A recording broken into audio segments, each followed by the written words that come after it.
Welcome to another midweek lesson from Grace Christian Assembly. Open your Bible and join us as we dig into the Word. Now, here's our teacher, Jim McClarty.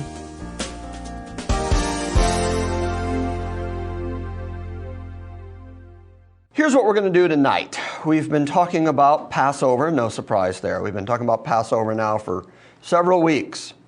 And so it's inevitable that we are going to reach the point of having to talk about the Lord's Supper and how the Lord's Supper ought to be taken and the frequency of the Lord's Supper, which is a big topic around here because here at GCA we typically take the Lord's Supper once a year.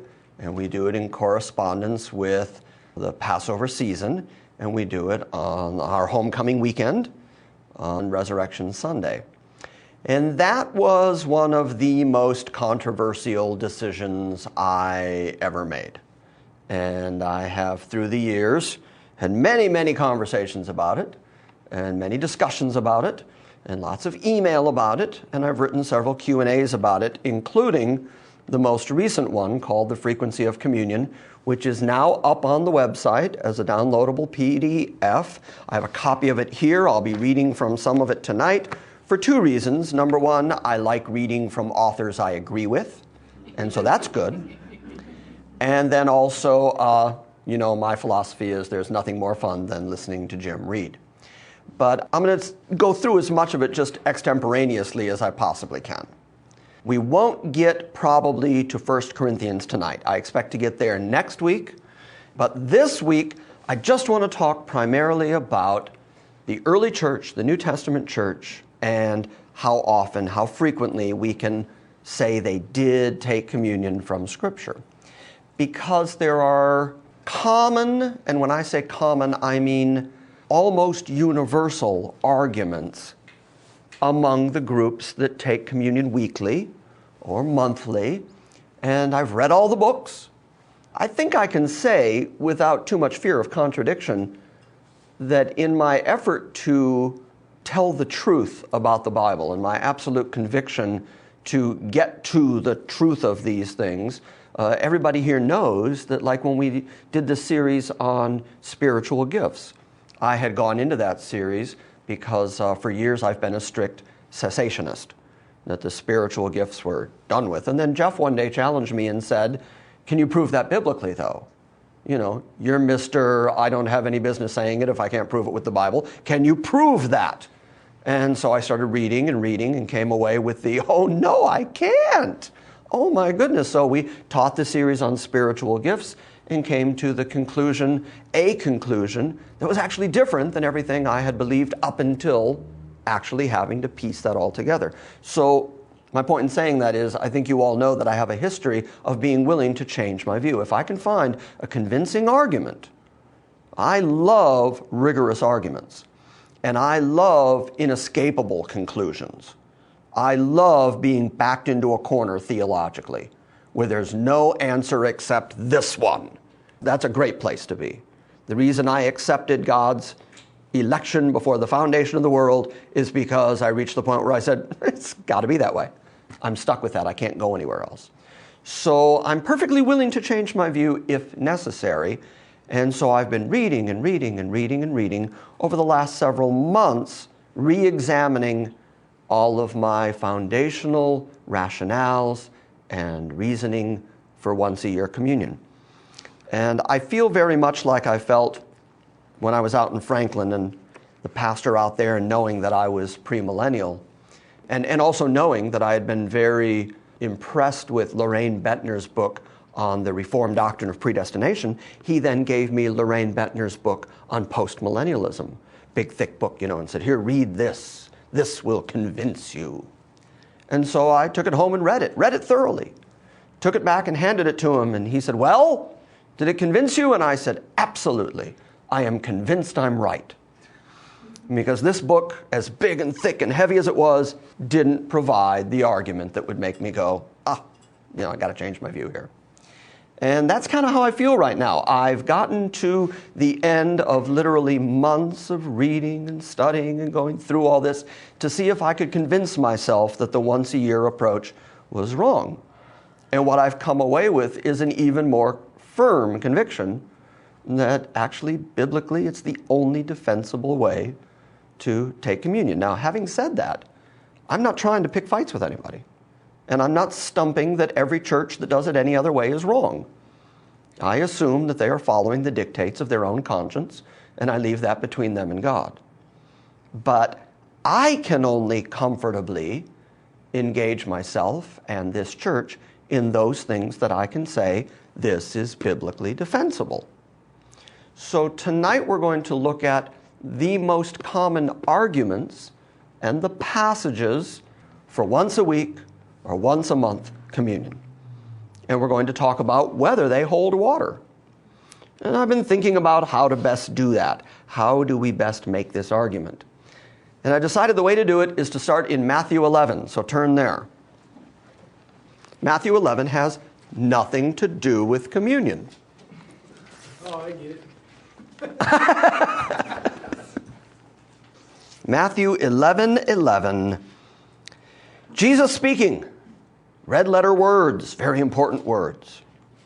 Now I have heard this verse preached the same way many, many times in my life. And when I was out in Franklin, there was a standard interpretation of this verse. And just the other day on the radio, I heard that exact same interpretation of this verse presented the same way. So we're going to read the verse, and then I'm going to present to you the standard interpretation of this verse. And then we're going to talk about whether the interpretation I presented to you was valid or not, and why or why not. Once we've reached that point, we can go talk about the communion verses. But first we have to put some rules in place. And the best way to put the rules in place is by example. Everybody with me? Come on, play the game with me. Come on. Okay. Truly I say to you, this is Jesus speaking, among those born of women, there is not arisen anyone greater than John the Baptist, and yet he who is least in the kingdom of heaven is greater than he. Verse 12 is the verse I really want to concentrate on. And from the days of John the Baptist until now, the kingdom of heaven suffers violence, and the violent take it by force. Let me tell you what that verse means. It means that we have to be willing to pray with a holy violence. We have to be willing to approach heaven with that kind of taking it by force attitude where nothing less than what we desire is going to be good enough. We're not going to settle for anything other than the response we're looking for to our prayer. We have to be willing to storm the gates of heaven with our prayer life. If your prayer life is any less than the willingness to go to heaven and storm it and take it violently, if you're not willing to do that, then your prayer life is, in fact, below what it should be, and you're probably missing out on blessings that God in heaven are perfectly willing to give you if you would just be willing to pray, shaking the gates of heaven, and not take any less than that prayer. When Jesus said, the kingdom of heaven suffers violence, and the violent take the kingdom by force, he was saying you have to commit yourself to getting a hold of heaven and taking it by force. That's what that verse means. Amen. You don't agree with that? By the way, has anybody ever heard that before? Yeah, very common, right? I said it was the common interpretation of the verse. Okay, so let's talk about how many things I just did wrong. Because there were a lot of them. The first and most dramatic one was that I completely ignored the context. The context is about John the Baptist being in prison. And then they've come to Jesus, John's disciples have, and they've said to him, John wants to know, are you the one, or should we look for someone else? And then he says to the audience, he starts talking to them about John and says, when you went out to the wilderness to see John, what did you expect to go see? Did you expect to see a man in fine raiment? He said, what did you really go to see? Did you go to see a prophet? That's what you went to see. And I tell you, you saw more than a prophet. And of the kingdom of all the men born of women, there's not a greater than John in the kingdom of heaven. That's the context. And yet we're supposed to believe that suddenly, in the midst of that speech about John the Baptist, Jesus suddenly launched into prayer. The next thing I did wrong is that I imposed the concept of prayer onto that verse. That verse doesn't say the word pray or prayer anywhere in it. And yet we all raised our hand and said, yes, we've heard it preached that way. Usually, the way they'll handle the verse is that they're really preaching about prayer, and in the midst of preaching about prayer, they'll just introduce that half a verse and that concept and just say, and when we pray, Jesus said, the kingdom of heaven suffers violence, and the violent take it by force, and off they go. But there's nothing in that verse that says pray or prayer. I imported that idea into the text, and then I assumed it. And this is one of the problems with preachers who are unassailable, unquestionable, is that they get to do that. They get to just impose a concept, assume a concept into a passage, and then talk about it as if it's a given, like I just did. I didn't give you any exegetical reason why this verse was about prayer. I just told you it was and started talking.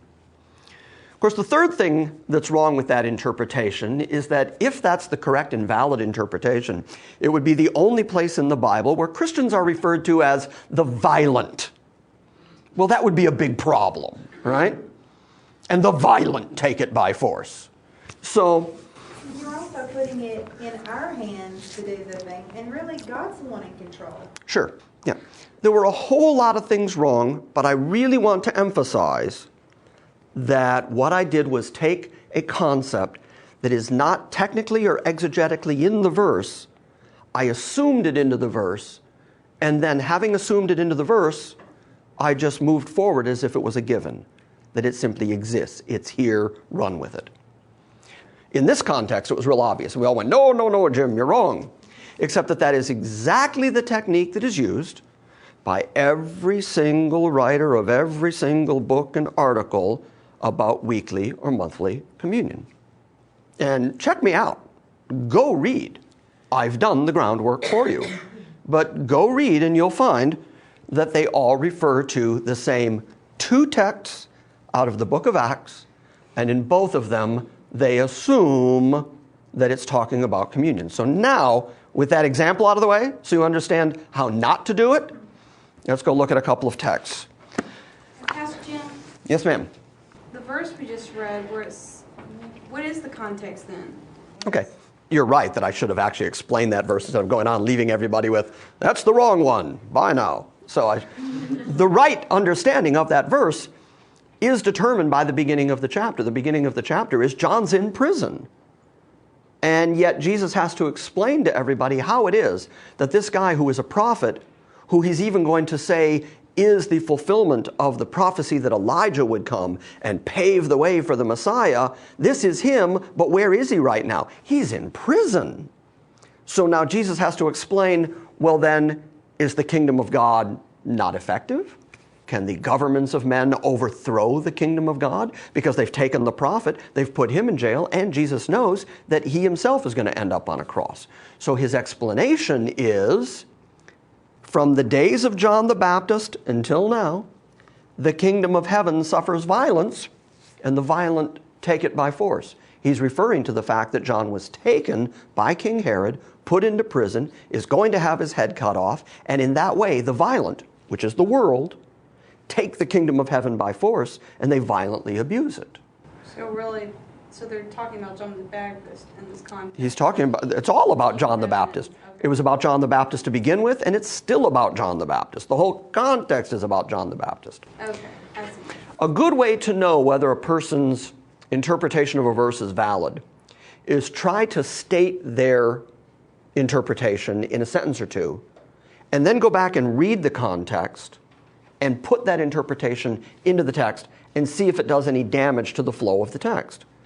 In which case you would have, truly I say to you that among the men that were born to women, there is not arisen one greater than John the Baptist. Yet he who is least in the kingdom of heaven is greater than he. And from the days of John the Baptist until now, you have to pray hard enough to bring down from heaven the things you are praying for. Verse 13, for all the prophets and the law prophesied until John. Right? And you go, what was that? Does somebody have an aneurysm in the middle of that passage? What just happened? We just suddenly took this really weird left turn for half a verse and then went back to talking about John again. Well, that shows you that the context is all about John. Well, if the context is all about John, then in what way can Jesus say the kingdom of heaven suffers violence? John is a perfect example. He's been taken by the violent, put into prison, he's going to have his head cut off. That's pretty darn violent. Okay. Right? And Jesus is going to be beaten and spit on, scourged, mocked, nailed to a piece of wood. Pretty violent. So Jesus is assuring his followers that this is part of God's plan. This is not an aberration. This is not proof that the kingdom of heaven is failing. God has ordained that the violent were going to take the kingdom of heaven by force. And that does absolutely no damage to the context. Better deal. Turn over to Acts 2.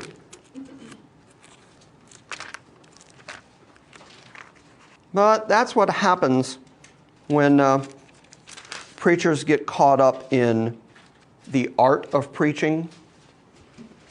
I am a great big fan of preaching. I like preaching. But preaching can become an end unto itself. I'll try to give you a good example. Think Rod Parsley. Anybody know who that is? Okay, when you turn on the TV and you watch him, there's not a lot of content going on. There's a lot of hooping and hollering going on. There's a lot of stuff going on. And there's a lot of him making big, grandiose pronouncements. And there's a lot of huffing and puffing into the microphone.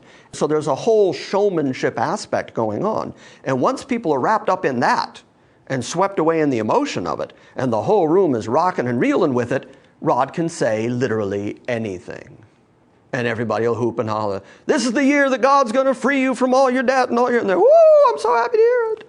You know, earlier this year, he was saying it's his 50th birthday, and that made this the year of Jubilee. Because it was Rod's personal 50th birthday.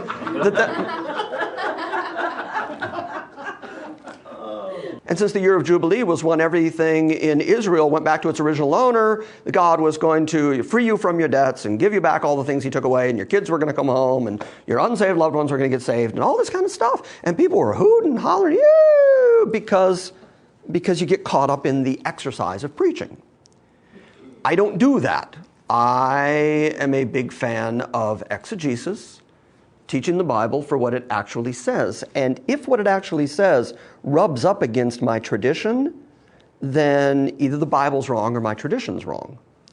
And we have to be willing to do the very difficult work of questioning our traditions, checking our traditions, and then appropriately changing our traditions in order to bring them into conformity with what the Bible does say. And that's a tough thing to do, but it's what we're supposed to do. Jim, we could really stand a year of Jubilee. Couldn't you turn 50, please? I already did 2 years ago. Yeah, I missed it. Did anything good happen for you? I wasn't here. I missed it. You missed it.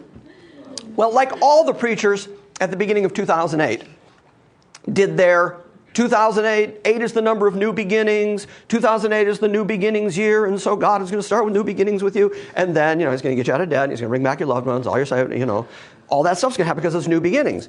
As if the Greco-Roman Julian calendar we live on is the calendar that God is also working off of, and that He was just sitting around wanting to do things, but it wasn't 2008 yet.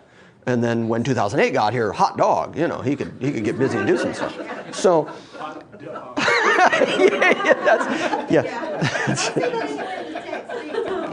you'll find that in the book of Jim.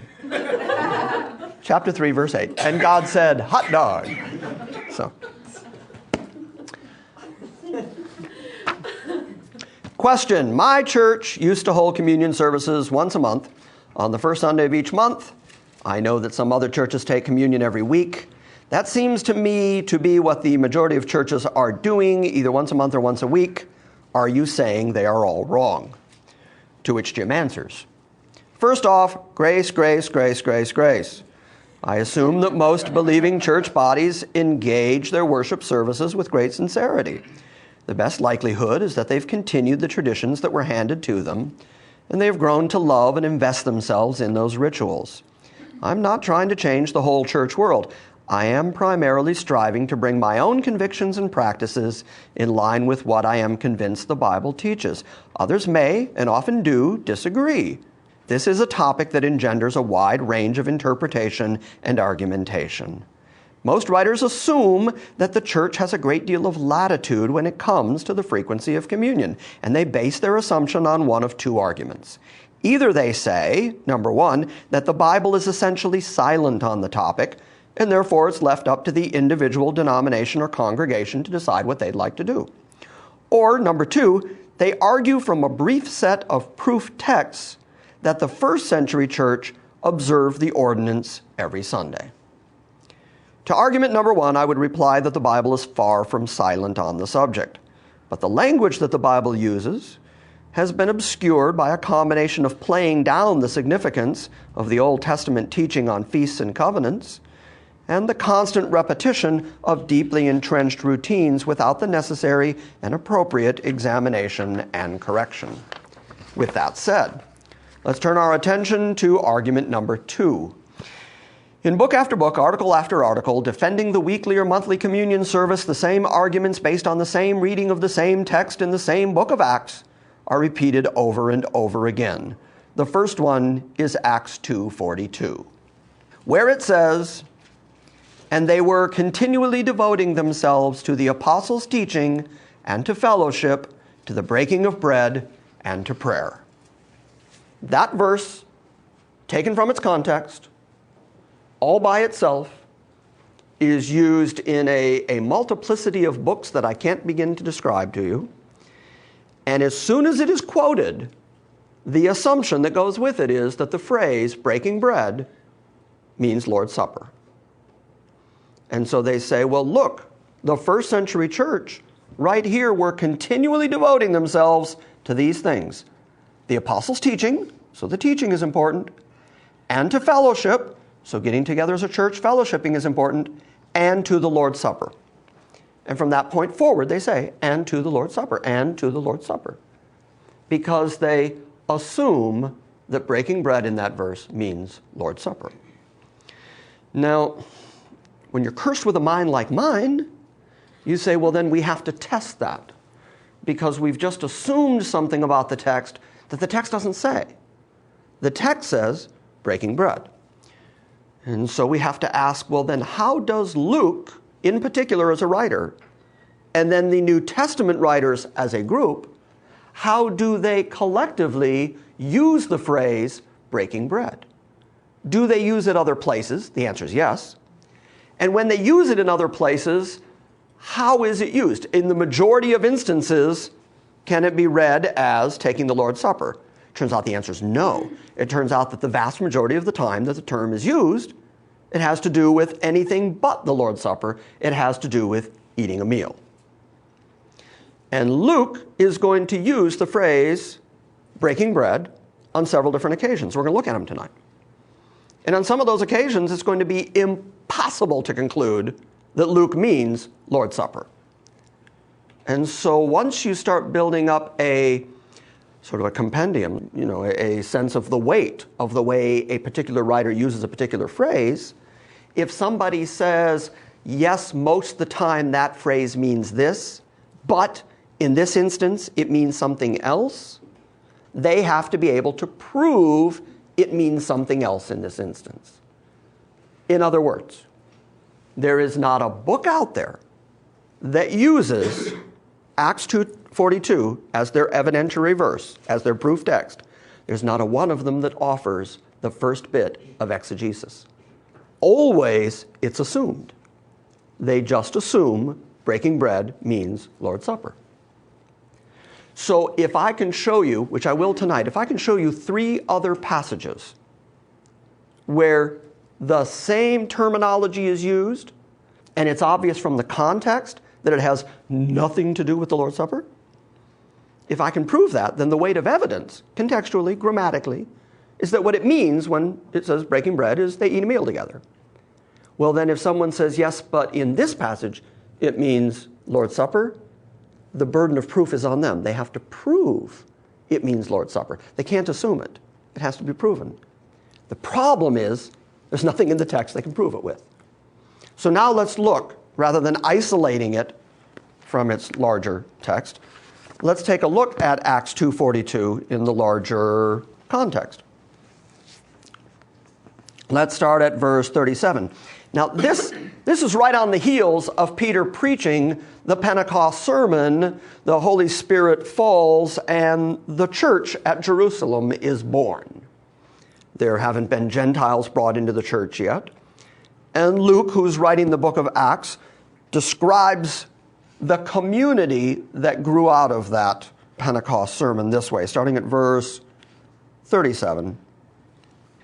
Well, 36, and then you'll really understand what I just said about it being only Jews, only Israelites, because the sermon ended with, "Therefore let all the house of Israel know for certain that God has made Jesus both Lord and Christ, and that is this Jesus who you crucified." Now when they heard this, they were indeed pierced into their hearts, and they said to Peter and to the apostles, "Brethren, what must we do?" Peter said to them, "Repent, and let each of you be baptized in the name of Jesus Christ for the forgiveness of your sins, and you shall receive the gift of the Holy Spirit. For the promise is for you and for your children and all who are far off, as many as the Lord our God shall call to himself." And with many other words he solemnly testified and kept on exhorting them, saying, "Be saved from this perverse generation." So then those who had received his word were baptized, and there were added that day about 3,000 souls, and they were continually devoting themselves to the apostles' teaching, and to fellowship, and to the breaking of bread, and to prayer. And everyone kept feeling a sense of awe, and many wonders and signs were taking place through the apostles. And all those who had believed were together, and they had all things in common. And they began selling their property and their possessions, and they were sharing them with everyone, as anyone might have need. And day by day, continuing with one mind in the temple, and breaking bread from house to house, they were taking their meals together with gladness and sincerity of heart, praising God and having favor with all the people. And the Lord was adding to their number day by day those who were being saved. This is 50 days after Jesus kept the Passover and instituted what we know as the Lord's Supper. 50 days later, according to what Luke has written, there was this great outpouring of love for the saints among the saints. They sold what they had. They put all the money and all of their possessions into a community gathering, and they had a communal type of society among the Christians, and they shared everything they had. And even though verse 42 says they were continually devoting themselves to the apostles' teaching and breaking bread, down in verse 46 it says that day by day they continued in the temple and breaking bread from house to house. So if you're going to argue that verse 42 establishes the Lord's Supper on a weekly basis, you have to be willing to say, actually, this passage establishes it daily, every day from house to house. Now, I just got done reading a book, and this is one of the places where they say, not only that it establishes the weekly communion service, but that it also establishes that the Lord's Supper was taken with a full meal, and that it was normative in the first century church, and anybody not doing it that way is not following the apostolic teaching and tradition. Those are strong words. I mean, that's quite condemnatory of anybody not doing it. And yet, I kept waiting for the proof. I kept waiting for and our evidence that we can say these kind of bold things is right here in the text. When they actually had to deal with the text of Acts 2, they actually said that the Lord's Supper weekly was normative as a result of this text, but the communal living and sharing everything was not. Yeah, that was my face. That's the face I made. I'm reading the book because I thought, okay, here is another great example of biblical inconsistency. If you're going to say that Acts 2 is normative and therefore binding on the conscience of the church even to this day, then the whole passage is binding. But they never even went to the day-by-day passages. They never went to the daily breaking bread. More importantly, pardon me? The sharing of the money. The sharing of the money, the houses, the product, take everything you have, sell it, bring it to the church, we'll distribute it to anybody who has need. Yeah. That was the church secretary who just said, woo, to the idea of sell everything and bring the money to the church. Just want you to know that. She's the one who does all the accounting and handling of money for the church. She went up with, woo! So just want you. Okay. But more importantly, look at verse 46 again, because Luke defines for us what the phrase breaking bread means. And this is why none of the books that quote Acts 2:42, none of them quote Acts 2:46. Because it says, and breaking bread from house to house, they were taking their meals together with gladness. So then, what does breaking bread mean in that context? Eating your meals, of course. That's why it's passed down into our language that way. We say it to this day, break bread together. Is it meals or meat? Pardon me? Is it meals or meat? Meat is an Old English term that has to do with meals. It's the same idea. Taking your meat, taking your meal, it's the same idea. What it means is sitting down and eating together, right? But even more importantly, if we were going to go with meat, then breaking bread means eating meat, right? Here's the question then. You all have now looked at the text. We've talked about it. Can anybody offer, and this offer goes out to all the folks listening on the internet, please offer me your exegesis. Please prove to me from the text and not from assumption that Acts 2:42 must, not might be, must be referring to taking the Lord's Supper. Because if you're going to say that it's normative and binding on the conscience of the church today, then it can't be a maybe. It has to be a definite. So prove to me definitely from the text, exegetically, that breaking bread must mean Lord's Supper, because I can show you from only 4 verses later in verse 46 that Luke defines it as eating a meal, which is the way it's used in the rest of Luke's writing. Now the second verse that they all go to is Acts 20. So flip over there. And admittedly, this is the verse that is even more commonly used than Acts 2:42, because the wiser of the weekly, monthly advocates who go to the book of Acts recognize that verse 46 is a problem for them, so they'll kind of steer away from that occasionally. Some others will go ahead and quote it. The other thing they'll do is that they virtually never quote the verse. They'll just say, the first century church ate the Lord's Supper on a weekly basis in homes, and then in brackets after it, Acts 2:42. And then they just keep going. And if you take the time to look it up, then you can find out that it just doesn't say what they're claiming it says. Acts 20, verse 7, and usually combined with verse 11, oftentimes with an ellipsis between them. So I'm going to read it first with the ellipsis. This is the way it's normally quoted.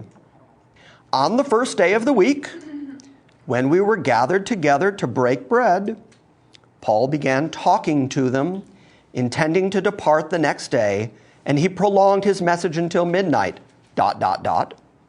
And when he had gone back up and had broken the bread and eaten, he talked with them a long while until daybreak, and so departed. Acts 20, verses 7 and 11. And then the argument goes, and in the book I was just referring to, this is exactly the argument. They'll say, this verse proves that it was normative for the first century church, as Paul traveled around establishing churches, for them to meet in homes on the first day of the week for the expressed purpose of taking the Lord's Supper. Because it says, on the first day of the week, when we were gathered together to break bread. Therefore, the purpose of their gathering, the reason they gathered, was they gathered together to take the Lord's Supper. And that's the leap. The question is, does the text say that? Of course, the text doesn't. And what's important to realize is that there are texts in the New Testament, like in the book of Corinthians that we'll look at next week, that actually do talk about the Lord's Supper. And Paul is going to lay out very specific information about the Lord's Supper. What you do during the Lord's Supper, how you treat the elements, and what it represents. So if Paul is capable and willing to be that specific about the Lord's Supper and how it can be taken rightly and wrongly, then it certainly seems incumbent on Luke at this moment. If what he is saying is that the normative practice of the church is to get together and take the Lord's Supper, it seems like that should actually be mentioned. It's not. Therefore, to impose it on the verse is egregious. Now let's look at what really happened in Acts 20 without the ellipsis and without the undue emphasis on the breaking bread part. Because the story is really about the fact that Paul's about to leave town. And since he's about to leave town, on the last night he's there, they gathered together to hear him preach. And he preached all night till daybreak. So get off my back.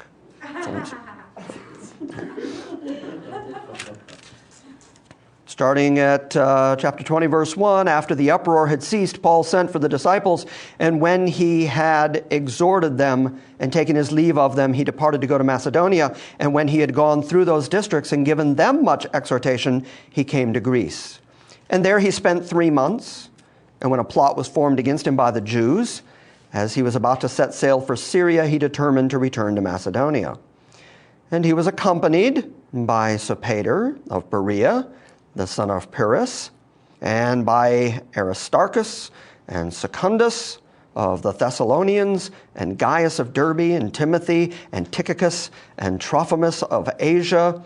And they had gone on ahead, and they were waiting for us at Troas.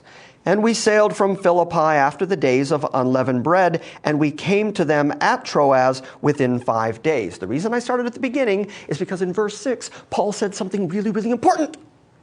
He said these things took place after the days of unleavened bread, which means that even though Christ had already died, and even though this letter was probably written 30 years after the event, Paul's ministry takes place in that 20 to 30 year after the resurrection period, and yet they're still marking time by unleavened bread. Isn't that interesting? Notice all the way through the Old Testament and all the work we've been doing for the last several weeks about how they used Passovers to mark time. Here we are in the book of Acts, and look what he did again. And this was after the days of unleavened bread. They continue to mark time by Passovers. So Luke takes the time in verse 6 to say that these were the days of unleavened bread. And then we came to them at Troas within 5 days, and there we stayed for 7 days. So we're within 2 weeks of Passover and unleavened bread when this happens. And on the first day of the week, when we were gathered together to break bread, Paul began talking to them, intending to depart the next day, and he prolonged his message until midnight, and there were many lamps in the upper room where we were gathered together. If I just read it like I just did, and just let the words speak, what's the emphasis on that verse? What's the emphasis of that passage? Paul preaching. Paul preaching. It's about Paul traveling, going city to city, talking to different people, setting up churches. He gets to Troas, and he talks to them till midnight. That's the point. But he also tells us when and where. It happened after the days of unleavened bread, and it happened when they gathered together on the first day of the week because they got together to eat. So that tells us what time they got together. First day of the week, dinner time. And he talked till midnight. That gives you some idea how long he was talking. So the reference there to breaking bread, when we got together to break bread, just tells us what time of day this took place. But is there anything in that text that will force you, corner you? Remember earlier I was saying I like to be cornered? Is there anything in that verse that corners you into the inescapable conclusion that they got together for the express purpose of taking the Lord's Supper? No, it's just not there. But, like I said, the book that I've been making reference to said not only is this proof, it's normative and can be imposed on your conscience. That the Lord's Supper is a weekly thing that you've got to do, or you're not following the apostolic tradition. Or preach till midnight. Or preaching till midnight, which is also now normative. I just want you to know that. So, if you need something to eat, get it. Oh, you can bring it back to life when I fall off the window. Well, that's the rest of it. So now look what happens. So there were many lamps in the upper room where they were gathered together. Which, by the way, I think, just as long as we're here in this passage, is a little bit of a clue. Why did he mention there were many lamps? I mean, it's night, you would know there would be lamps, right? They're oil lamps. Yeah, so the smoke is going up, and the gas is going up, and the air is going to be thinner up above where that's happening. So if you've got a guy sitting up in the third loft, and all that hot air is going up, the oxygen's getting thin. So there's a certain young man named Eutychus, sitting in the windowsill, sinking into a deep sleep, and as Paul kept on talking, he was overcome by sleep, and he fell down from the third floor, and he was picked up dead. But Paul went down and fell upon him, and after embracing him, he said, "Do not be troubled, for his life is in him." And when he had gone back up and had broken bread and eaten, he talked with them for a long while until daybreak, and so departed. There's your second reference to breaking bread here. And what is it? It's the man fell down dead. Paul got him back up and then put some food in him. Of course. Had the Lord's Supper again. Had the Lord's Supper again. Right. Because we'd already done it once. But immediately after death, you want to do it again. And we've reached the point where Larry is now become jovial about this. And he's actually chuckling about it because he sees the absurdity of the argument that says this must be the Lord's Supper. And not just this must be the Lord's Supper, but that it is now normative and imposed on your conscience if you're going to be truly apostolic. But what is that passage about? That it's okay to sleep while someone's preaching. It's okay to sleep while someone's preaching. My work here is finished. Now, those are the two. Those are the two verses. Those are the two verses. Every book that makes the argument for weekly or monthly observance, those are their two verses. Are those convincing verses? No, that's a problem. So, the tacit assumption behind these verses is that any reference to breaking bread is necessarily a reference to the bread and wine communion ordinance. Acts 2:42 is cited to prove that immediately after Pentecost, the saints began the practice, and the verses from Acts 20 are employed to prove that it was part of their regular Sunday meetings. For instance, Arthur L. Farstadt, editor of the Journal of the Grace Evangelical Society, writes in his article entitled The Lord's Supper, "In the earliest days of the church, when believers were all together in Jerusalem, the disciples apparently broke bread every day, although some of these events may have been ordinary meals. By the time the church had progressed in its spread across the Roman Empire to many Gentile areas, the frequency of celebration would seem to have become weekly." Quote, "The first day of the week when the disciples came together to break bread," Acts 20, verse 7. See how easily that's done? Yeah. Similarly, the International Standard Bible Encyclopedia reads, under the heading, "The Lord's Supper," parenthesis, Eucharist, it says, "The celebration of the Eucharist was characteristic of the Pentecostal church," Acts 2:42. And then he just goes on talking, because the assumption is that what we just read out of Acts 2:42, that said they shared everything in common and they broke bread, that means they took the Lord's Supper. And it was especially taken on the Lord's Day, Acts 20, verse 7. Its observance was preceded by the agape on the eve, for the circumstances of the institution were closely imitated, and the day was reckoned at sunset after the Jewish fashion, and thus the Eucharist proper came late into the night or toward the morning, according to Acts 20, verse 11. Now, we just read Acts 20. Did it establish anything that the International Standard Bible Encyclopedia says it established? Even John Calvin defended the weekly Lord's Supper ritual by writing in his Institutes. In 41744, he wrote, "That such was the practice of the apostolic church, we are informed by Luke in the book of Acts when he says that they, quote, continued steadfastly in the apostles' doctrine and fellowship, and in the breaking of bread and in prayers," Acts 2:42. "Thus we ought always to provide that no meeting of the church is held without the word, the prayer, and the dispensation of the Lord's Supper." See how that works? The assumption is imposed onto the text. But the text, as we just clearly saw, simply doesn't support the assumption. So it can't be done exegetically. Remember I told you nobody's going to give you exegesis? They're just going to quote it and run. One more. The notion that references to breaking bread in the book of Acts necessarily refer to observing the Lord's Supper are replete in the standard literature on the subject. And as we might expect, Church of Christ literature is utterly reliant on it.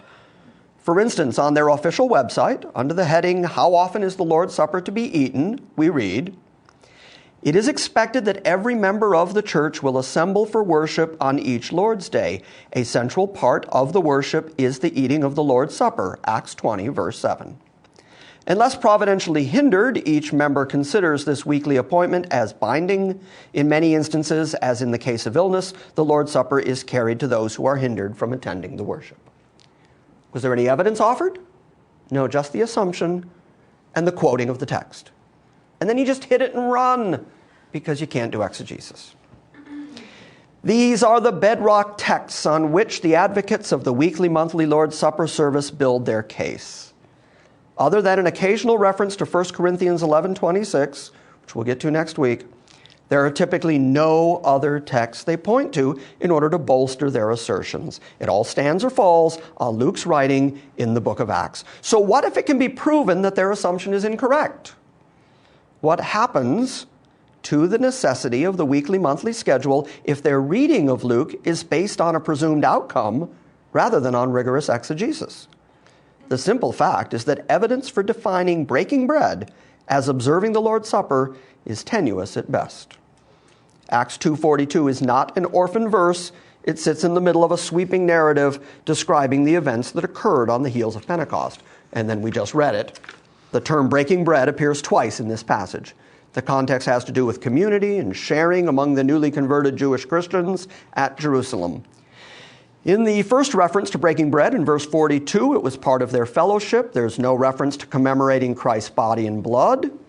And in the second reference to breaking bread in verse 46, it includes the parallel phrase, taking their meals together. And that is precisely what Luke intended to convey when he employed the term breaking bread. He was talking about eating regular meals.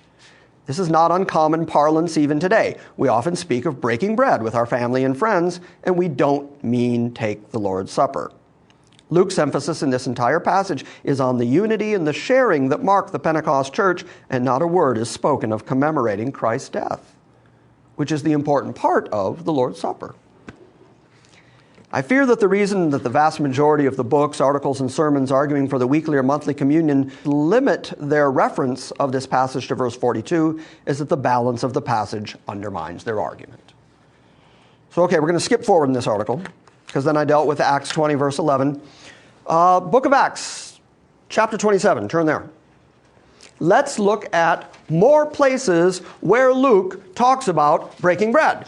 Same author is going to use the same phrase, same book.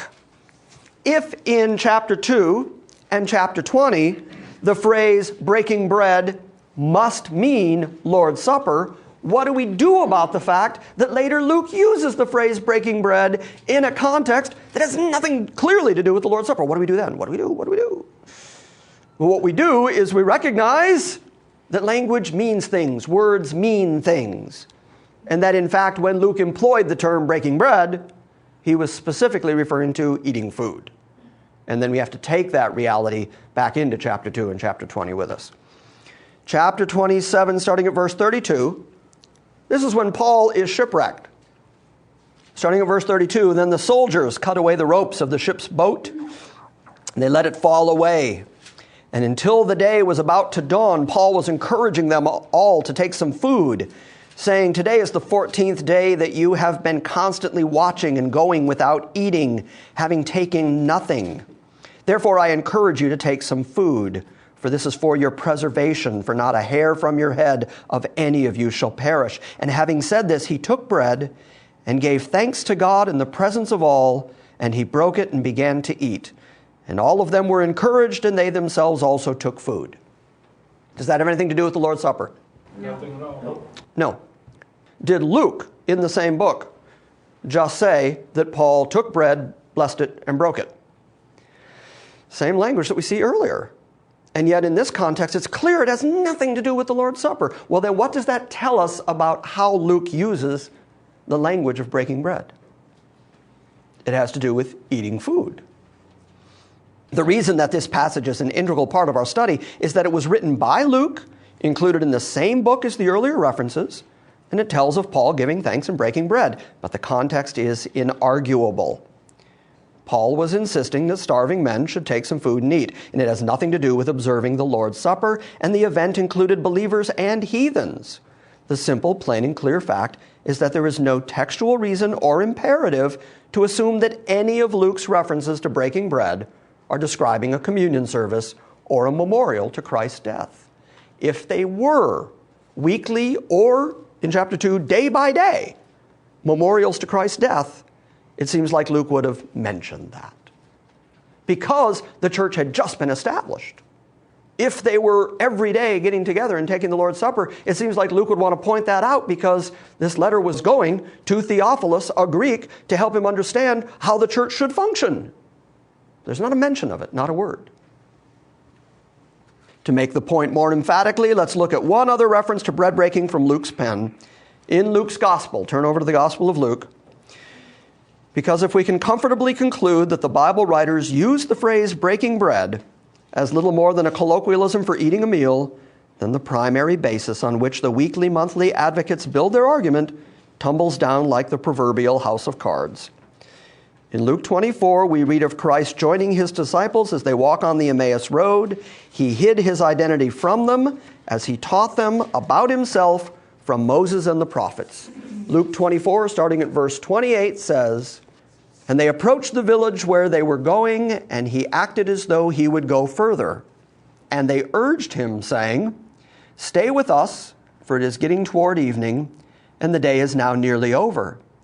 And he went in to stay with them. And it came about that when he had reclined at the table with them, he took bread and blessed it, and breaking it, he began giving it to them.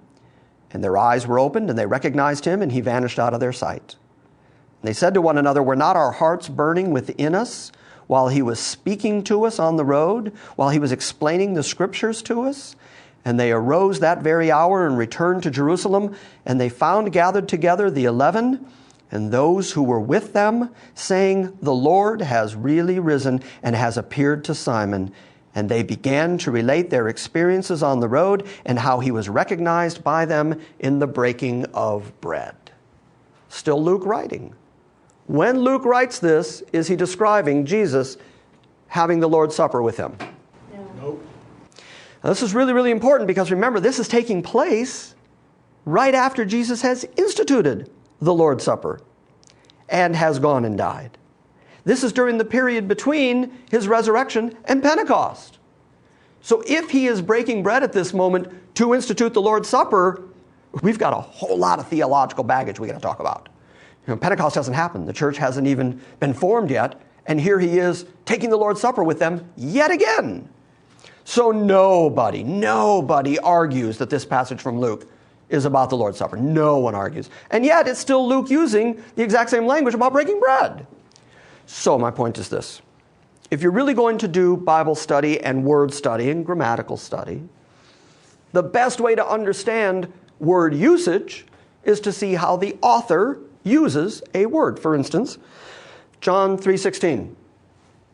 "For God so loved the world, he gave his only begotten Son, that all that believed on him would not perish but have everlasting life." John later will write in one of his short epistles, "Brethren, do not love the world, neither the things that are in the world. If you love the world, the love of God is not in you." Wait a minute. Aren't you the same John who just said God so loved the world? But now you're telling us if we love the world, we don't have the love of God in us? So we're not supposed to love the world that God so loved. Well, that tells us that John's use of the word world has more than one meaning. Because you look at the way John as an author uses language in order to understand what John is saying. What we've done tonight is that we've looked at the way that Luke specifically uses the phrase breaking bread. And in the most obvious instances, we know it has nothing to do with the Lord's Supper.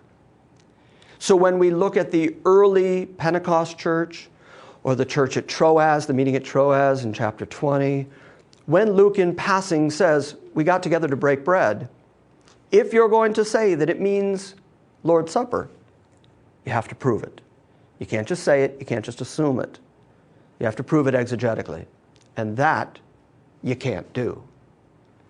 And yet, the same people who can't do it are the very ones telling me I'm wrong. Saying, well, no, the weekly gathering for the full meal that includes the Lord's Supper, that's normative.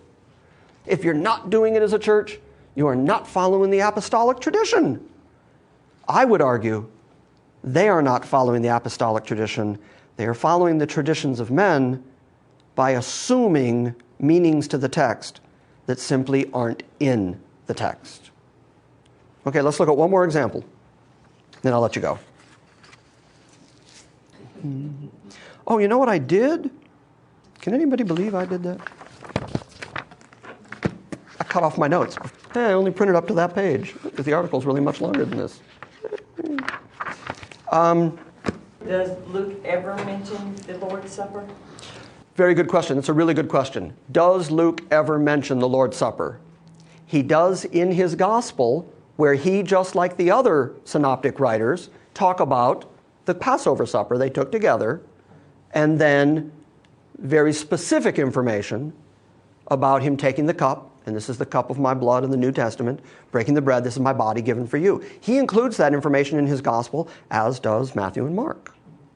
So yes, he does mention the Lord's Supper, and he's very specific about what constitutes the Lord's Supper. But does he call it the Lord's Supper? No. Remember I told you last week, the phrase Lord's Supper only occurs once in the whole Bible. It occurs in 1 Corinthians when Paul makes that reference to it and calls it the Lord's Supper. But even then when Paul refers to it, he uses it in contrast to those that were coming there and gorging themselves on food. And he says, you can't take the Lord's Supper, you're too busy taking your supper. So even then, the Lord's Supper doesn't become a title attached to that supper outside of the way we've just commonly gotten used to saying it. Know what I mean? Right. So, yes, sir. Is it Mark 6:41? Let's find out. Mark 6:41. It would be nice if it was. No, but you know that works. In Mark 6:41, he's feeding the 5,000. Mark writing says that he took 5 loaves and 2 fish, looking up toward heaven. He blessed the food and broke the loaves, so he's breaking bread. And then he kept giving that to the disciples, and everybody ate. So there's another breaking bread reference by another New Testament writer that has nothing to do with the Lord's Supper. But I think you see how easy this is to do now, right, Larry? Here's another one. Here's another reference. So as you start accumulating critical mass of how New Testament writers use the phrase breaking bread or make references to breaking bread, it always has to do with eating a meal. It always has to do with eating a meal. Always it has to do with eating a meal. If you're going to say, but not in Acts 2:42, then you have to say, okay, and your evidence is, and that's the question they can't answer. Have I kind of beat that point to death tonight? Do we get that point? Because if everything I just said tonight is true, and I have belabored the point so that nobody will misunderstand my position, but if those verses that refer to breaking bread actually mean eat a meal, which is what they have always meant and still means in common parlance, if that's true, then where is the evidence for the weekly or the monthly communion service? Where is it? It's not there. It's just not there.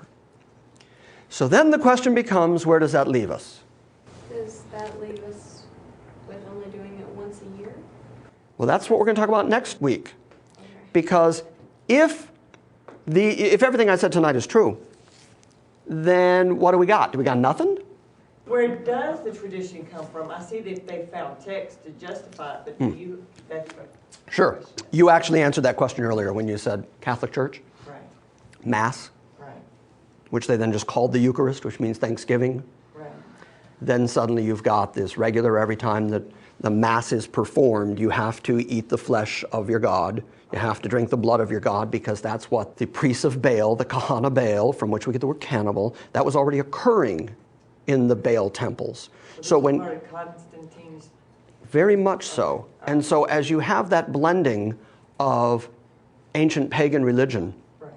blending together with Roman Christianity, the same way that you get Christmas and Easter and rabbits, eggs, you also get every time the church gets together, we eat his flesh and drink his blood. Oh, which is what the Catholics do every time. Absolutely, yes. They have That's what Mass is. Oh, so Mass is the gathering to do that very thing. so they think it's literal. It's not just like a symbol. Right, that's what transubstantiation is. It's the literal change. Yeah.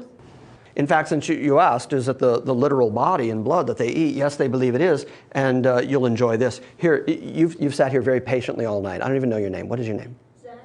Zach? Okay. You've sat here very patiently, and I don't know if you've learned anything tonight, but here's something you can take with you to school tomorrow and impress your friends. Do you know where the term hocus pocus comes from? When you do magic tricks? Hey, watch, hocus pocus. Do you know where that phrase comes from?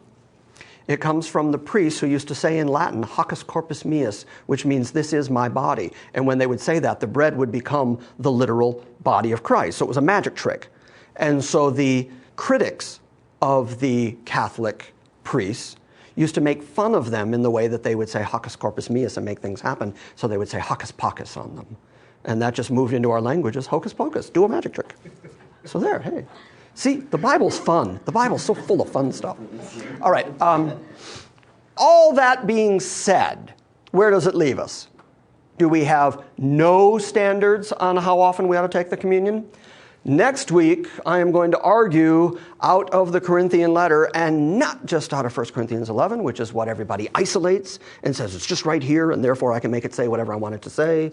But from the whole of the letter and the context of the letter, I'm going to show you and prove to you that Paul is still counting Passovers, and he's going to place the Lord's Supper. The only place in the whole Bible where the term Lord's Supper is used is placed in the context of do this yearly.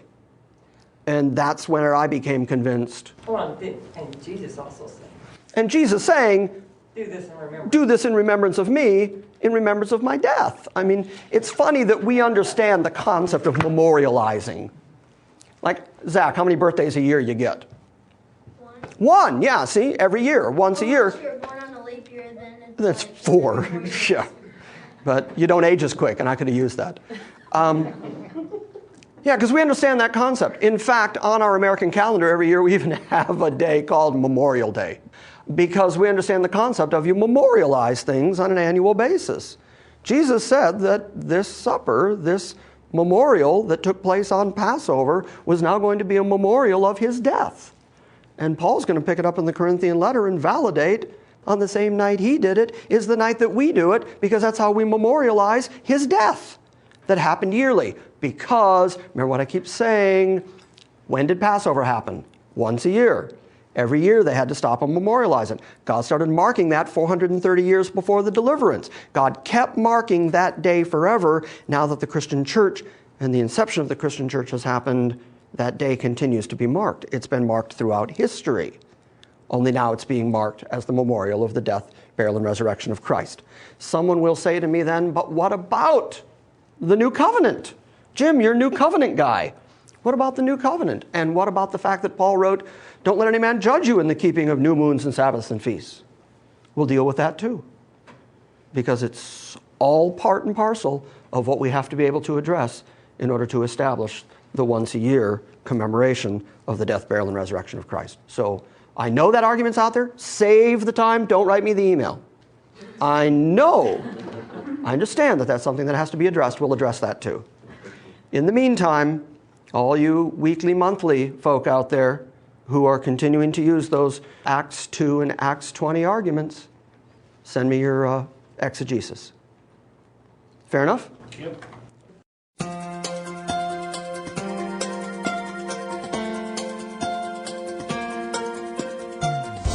Thank you for joining us for this week's lesson.